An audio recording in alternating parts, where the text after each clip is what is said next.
Hello mga ka-trending, welcome back to CK Trend. Belle at Donnie handa na talaga. Mga dahilan nila ibinahagi.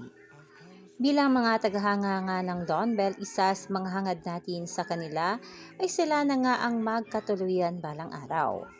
Hindi naman bumabata sina Donnie at Belle at sa katunayan ay super handa na daw si Donnie Pangilinan na bumuo ng isang pamilya at nasa tamang edad naman daw ito para magkapamilya. At si Belle na lang daw ang hinihintay. Super busy pa ni Belle sa kanyang career ngayon at nasa peak ito ng kasikatan. Kaya naman ay 100% ang suporta ni Donnie kay Belle, kaya hindi naman si Belle kay Donnie.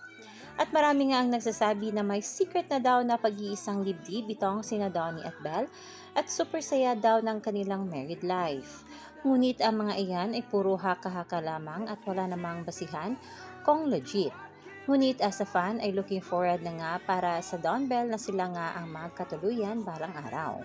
Ngunit sa ngayon nga ang ating Donnie at Belle ay super busy sa kanilang solo era. At sobrang miss na nga ng mga bula itong ating Don Bell na makitang muli na magkasama.